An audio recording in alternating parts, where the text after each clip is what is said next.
कल के फैसले के बाद जब तक के कोई जुडिशल ऑर्डर इनफील्ड नहीं होता जिसके अंदर रीजंस दी जाएं अदालत की जानिब से, तब तक जो है वो जेल में जो है ट्राई नहीं किया जा सकता।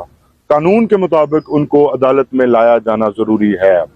अब अगर नहीं लाते और फिर ये फैसला करते हैं और फिर कैबिनेट उसको देखती है तो फिर हम उसको देखेंगे और उसको चैलेंज करेंगे। लेकिन आज की जो सूरत हाल है, यानी कल जब ये इसकी हेयरिंग होगी साइफर ट्रायल की, तब तक खान साहब को अदालत के अंदर लाया जाना चाहिए। यानी G11 जो अदालत की नॉर्मल प्लेस ऑफ सिटिंग है वहां पर लाकर ही प्रोसीडिंग्स की जा सकती है। अदरवाइज खान साहब को जो है वो जेल के अंदर रीजंस का भी कहा जा सकता है कि सिक्योरिटी की वजह से हम बाहर नहीं लेकर आ सकते। देखिए, इसी पॉइंट को हमने अदालत के सामने रखा था कि जज हो या कोई भी हो, इंतजामिया हो, वो इस किस्म के फैसले अपने आप नहीं कर सकते। कानून एक तरीकाकार वाज़ह किया है, उसी तरीकाकार की बुनियाद पर हमारी जो पिटिशन है वो एक्सेप्ट हुई इस्लामाबाद हाई कोर्ट के सामने। तो उस तरीकाकार से हटकर अगर दोबारा ये इस किस्म की बुलडोज करने की कोशिश करेंगे तो फिर जो है वो सारी चीजें इलीगल होंगी और फिर यही सवाल खड़े होंगे। खान साहब को मिल जाती है तो फिर क्या कोई दूसरी रुकावट होगी खान साहब के बाहर आने में, या फिर खान साहब बाहर आ जाएंगे जमानत के बाद?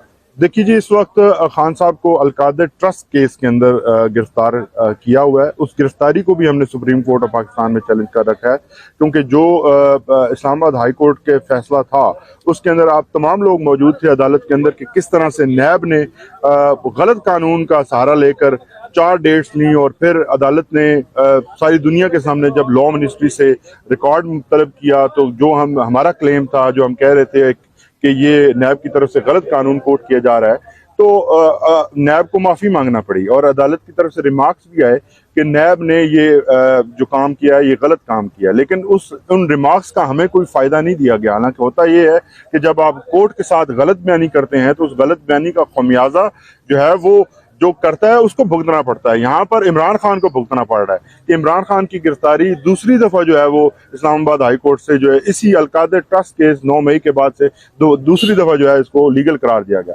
तो हमने उसको भी चैलेंज कर रखा है और उम्मीद ये है कि फैसला उस पर भी आएगा। लेकिन इस वक्त तक पोजीशन ये है कि अगर आज जमानत हो जाती है तो फिर भी ये भी, चूंकि उसके अंदर रिमांड भी चल रहा है, रिमांड तो नहीं है लेकिन इन्वेस्टिगेशन की इजाजत दी और गिरफ्तारी डाली हुई है, तो उसमें पोस्ट अरेस्ट टेक्निकली बनेगी। इनके अगर हाई कोर्ट का फैसला जो है रहता है। सोशल मीडिया पर एक बड़ी कंफ्यूजन है कि ये जब कलअदम हुआ जेल ट्रायल उसके बाद कहा जा रहा है कि इमरान खान को अदालतों में पेश किया जाएगा।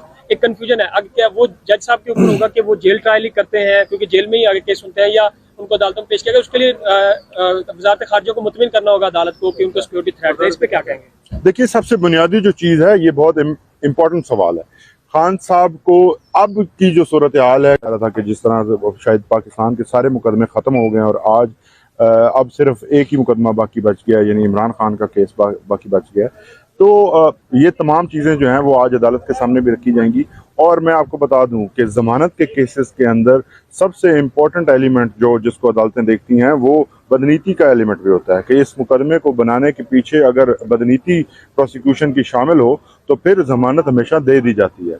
तो इन्हीं ग्राउंड्स के ऊपर, इवन अदरवाइज के अगर हम ये कहें कि वो FIR और उसकी मेरिट्स और उस तरफ नहीं जाते और सिर्फ इसी के ऊपर देखते हैं कि ये बदनीति का एक ज़बरदस्त केस है, क्लासिक केस है कि इस तरह ना पाकिस्तान की तारीख में किसी भी पॉलिटिकल वर्कर, किसी भी साबिक वज़ीर आज़म की प्रोसिक्यूशन इस लेवल पर जाकर नहीं की गई जिस तरह से इमरान खान साहब के साथ किया गया। तो हम बड़े पुरुम्मीद हैं और हमें पूरी उम्मीद है कि इंशाल्लाह आज जो है इंसाफ होगा और जमानत होगी। कल का ऑर्डर आपको कितना हेल्पफुल होगा आज? जी बिल्कुल, वही मैं बता रहा हूँ कि ये बदनीति जो है, प्रोसिक्यूशन की जो बदनीति है वो साफ वाज़े तौर पर अब देखी जा सकती है, क्योंकि इस्लामाबाद हाई कोर्ट के डिविजनल बेंच ने हमारा जो हम क्लेम कर रहे हैं पहले दिन से, ये क्लेम उन्होंने अब इस्टेब्लिश कर दिया है और ये फैक्ट जो है इस वक्त एक हकीकत बनकर जो है वो सबके सामने है और इस मेलाफेडी का जो फायदा है वो इंशाल्लाह आज हम लेंगे। इसमें जज जो थे इस केस के, उन पर तो एतमाद का इजहार किया कि वो बरकरार रहेंगे। जो पहली प्रोसीडिंग हुई है वो जो काबीना नोटिफिकेशन है उसके तनाजर में उन प्रोसीडिंग को उड़ाया गया है कि रीहेयर किया जाए, लेकिन आगे बढ़ते हुए यही जज फैसला करेंगे कि ओपन ट्रायल ना भी हो। ये कुछ तो ये तो इस आपके खिलाफ ही जा रहा है। देखिए जी, देखिए 2 चीज़ें हैं।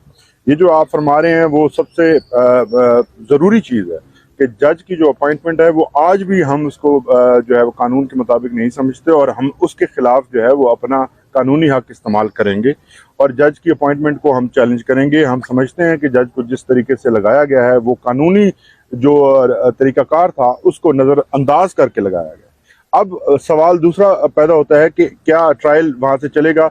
तो हमने ट्रायल को और पूरे इस केस को ख़त्म करने के लिए क्वैशमेंट की जो पिटिशन है वो फाइल कर रखी है सुप्रीम कोर्ट में और उसको नंबर भी लगाया जा चुका है। उम्मीद है कि जिस दिन उसके ऊपर हेयरिंग होगी तो फिर ये चीज़ें खुलेंगी कि इस केस के अंदर FIR इटसेल्फ दर्ज करना ही कानून के खिलाफ है।